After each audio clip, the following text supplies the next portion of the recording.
Let's get salty!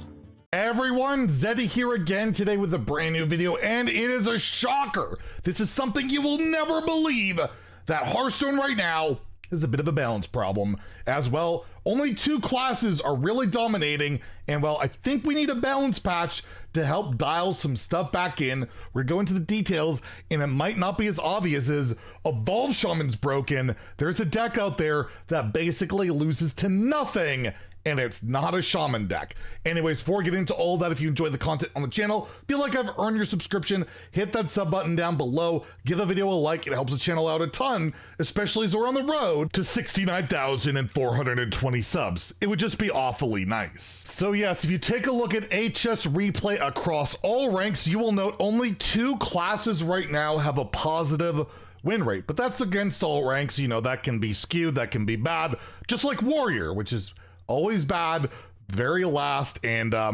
outside of a miracle giant broken buff or actual support for some realistic archetypes, don't really see that changing. But you can see two classes are just completely dominant, at least again across all ranks. We'll take a look and dive a little bit deeper into it, but it wasn't that long ago, right before the mini set, I uploaded this video going over the meta, and you could see we had all these tier 1, tier 2 decks. The meta relatively balanced. You could see we had, what, 1, 2, 3, 6 classes above 50%, no class below 45%, except for, of course, Warrior. But yeah, we were not that far removed from a relatively balanced meta. So what happened? What has thrown it out of whack? And well, there's basically two cards in particular, one for Shaman, one for Death Knight, that have put things pretty much over the top. For Shaman, it was Blazing Transmutation. This card has been since hotfixed, where you can no longer get Neptulon as an evolve. You can't get Colossals, but basically put Shaman at a really high state. Still really good. Can get something like Thaddeus, and yeah, Evolve Shaman is still doing really well, but the most broken card of the mini set, and it's not even close, belongs to Death Knight in Construct Quarter, a 3 mana, 3 durability location. It destroys a friendly minion to summon a 4/5 undead with Rush, and well, you play this on the coin with turn 2 with an egg on the board. You're basically winning the early game, and then you're probably winning the game outside of massive like healing armor game scams, because basically every archetype in Death Knight is built around this card, so much so that Frost Death Knight has completely abandoned almost every spell, has gone minion based, and is almost unbeatable. As you see here, we have McBanterface, a pretty darn good professional player, saying Frost Death Knight is the best deck in the game. Ironically, not running a lot of Frost cards. Speed ran to rank 1 from rank 40 today with this list. 34 and 8, 81% win rate on the climb.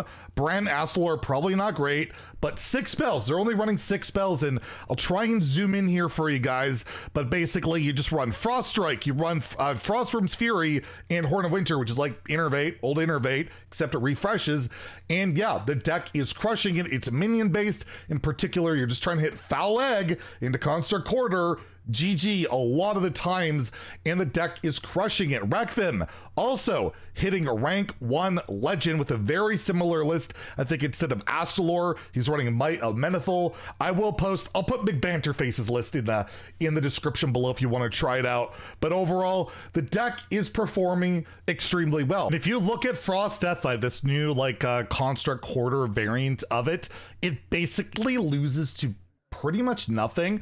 This list I'm looking at is not one of the more refined ones. It's one of the earlier ones, but has the largest sample size in Legend, 17,000 games.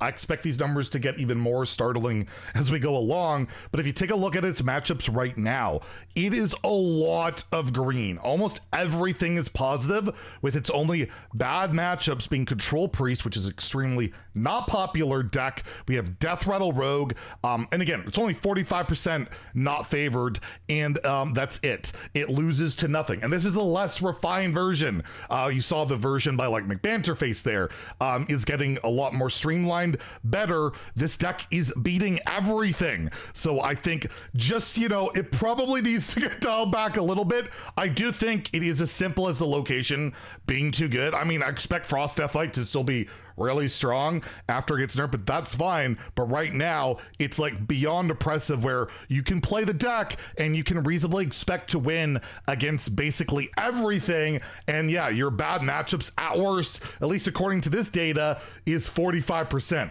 which I think anybody would take as their only bad matchup for a specific deck. Because we take a look at the Hearthstone meta, sorting by legend, because top 1000 legend sample sizes are small, and I feel like we got a Jamboree effect of Death Rattle Rogue being number one, and you guys don't want to hear me bitch about Rogue yet right now, but that deck, maybe look out for it. But a better sample size lately, legend, Frost Deathlight, 55%, Evolve Shaman, 54%. We only have 6 decks, period, in the legend meta with a positive win rate. The others being Unholy Death Knight, which also uses Construct Quarter, the Imp Warlocks, either Curse or Regular, and Big Spell Mage just holding on with, you know, their absurd mana cheat with Parrots and Runes and Belinda and all of that. Not exactly a very fun experience, but regardless, compare that to that video we had, again, just the other day where we're taking a look. It was way more broad of a style of, like, you could actually have to scroll down to see all the tier 1, tier 2 decks. So what is causing it? It really is those 2 cards. A Construct Quarter in particular. In Evolve Shaman, I don't know if it's so much transmutation. It's the whole, you know, Goldshire Null. You play Null early, you scam your opponent, whether you're using transmutation, convincing disguise, muck pools. It all comes down to Null, and a lot of people are expecting this card to basically go to 11 mana, basically keep its function where it could be 11 mana, cost 1 less for each card in your hand, instead of other, basically keeping the same discount, but if it evolves, it's always Goldshire Null. But that would effectively kill Evolve Shaman, like, right?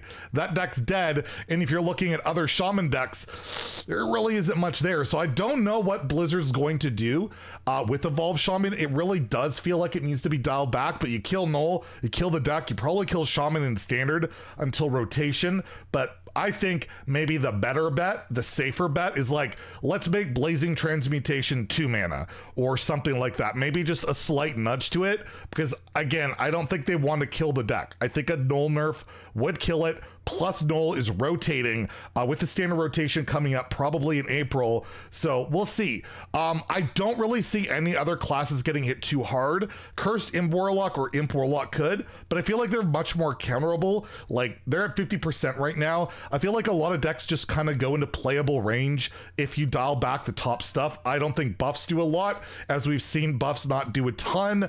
I'd love to see Warrior get buffs, of course, but when the support's not there, it just doesn't work. So I definitely Evolve Shaman getting hit, and you gotta hit. I mean, this is the safest card ever to get nerfed, is Construct Quarter. This card goes auto-include in any Deathlight deck. All the decks are just built around it to abuse it because it's too good. I don't know if you take a durability off, it's still insane. You're still getting 2 Yetis for 3 mana. You're still winning the early game. It might create that problem. Do you go the whole Wild Paw Null for a Rogue and make it a 3/5? Do you make it a 4/4? Do you make this 4 mana, slow it down? I'm more in line, they're Yetis, they're 4 mana. Maybe make it 4 mana, but this card absolutely 100% has to get nerfed. And I'm a Death Knight. I'm a Death Knight kind of fanboy. I have 1,500 Death Knight wins already. I have problems, but I'm not biased in the regard that this card 100% is way too good, and basically similar to Wild Paw Null in a way, is holding back a lot of board-based decks, because you just can't beat that. You can't beat that early 4/5 rush if you're playing any other board-based deck. You're playing even Unholy Deathlight. They got to compete with each other, right? But all these other decks that are trying to fight for board, like a Pure Paladin, maybe a Thief Rogue, an Undead Priest, all these style of decks, they just can't really compete. So I would expect those cards at least to get nerfed. I don't know if there's really a need for a giant balance patch, but there certainly needs to be something to get done. I think these are the nerfs that are the safest. You can let me know in the comments below if there's anything else that should get hit. Obviously, in regards to Wild, we talked about that yesterday in our video, which got a ton of response. If you want to check that out, we talked about possible nerfs to help out Wild, but I don't think Standard, as much as the numbers are here, as much as they're off in terms of 2 classes dominating, I think you dial back the top 2 decks just a little bit. I think we see this curve, this green curve, go very similar to what it was before. The decks will also be quite similar because let's be real, the mini set didn't change up a ton, but I'd rather more classes be competitive than only the classes that got some of the rare good cards to be just utterly dominant and, you know, basically dictating the whole thing. So that's what I'd expect to see. I don't know what'll be announced. I don't know when the patch would happen, but I do expect a balanced patch to happen. And well, whenever they announce that, we'll let you guys know. And if you enjoyed the video, please like and subscribe. Have a great day and stay salty, my friends.